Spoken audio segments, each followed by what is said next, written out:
Hey everybody, Editing Abby here. I just wanted to let you guys know, I know this video is coming at a bit of an inopportune time, but keep in mind that this was filmed in about early March before all of this started.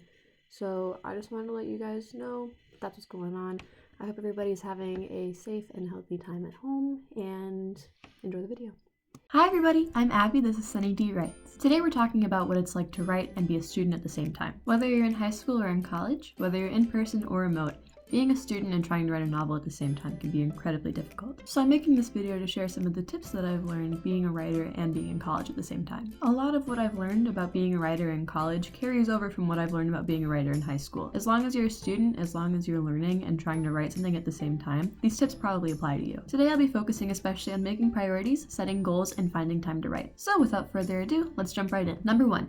Making priorities. If you're a student, there's a good chance that writing isn't your number one priority, and it shouldn't be. When we're building our schedules, we usually start with classes first, and then clubs, then anything else, and then writing falls into the mix wherever it might fit. And that's okay. It's up to you as a student and as a writer to choose how important your writing is. And if you don't necessarily have time or the ability to prioritize writing as much as you'd like, that's okay. What's most important is that you keep everything flexible, especially when it comes to midterms and finals week. So writing, while it is a goal, is something that should be able to be moved around within your schedule and within your list of priorities. Number 2.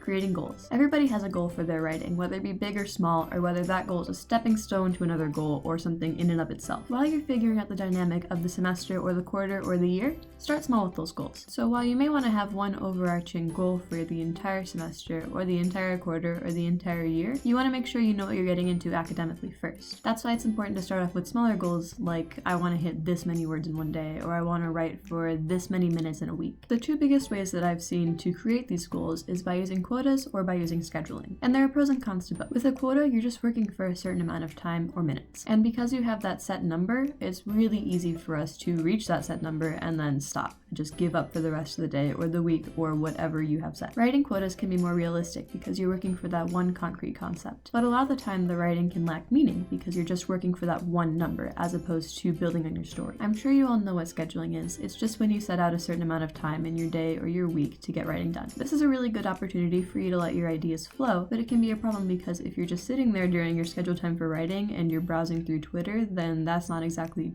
fulfilling your goal. I personally have started doing kind of a mix. I schedule time in my day to write, but I also keep a detailed log of all my writing sessions. And this includes my goals, what I actually did, all the words that I wrote, and the amount of time that I spent, as well as how I was feeling during each session. This has helped me personally when it comes to creating goals, because every time I open that log, I can see what I did in the last couple of writing sessions and build from there. And number 3, finding time to write. I mentioned scheduling before, but that can be tough. So it's important to recognize that even 5 minutes makes a difference. Not even every day, not even every week, just 5 minutes. It'll also help you to take some time and figure out how you maximize your time, whatever helps you write. Things that help you focus, like having music in the background or being able to eat snacks while you're writing, the temperature of the room, how comfortable you are, things like that. You want to focus on feeling positive pressure to write. Nothing like there's going to be any sort of consequence if you don't, but like there's going to be a reward if you do. Some people even treat writing as their reward, like something for completing homework or a chore that they had to do. This is time that you want to take to analyze your schedule and see what you're doing in your free time. If you find that you're spending a lot of time watching YouTube or Netflix and you don't really think that's fulfilling, maybe consider taking some of that time and dedicating it to writing. But like I said before, even 5 minutes makes a difference. This can be writing in your manuscript on your computer, it can be writing notes on your phone, it can be adding ideas on your Pinterest board.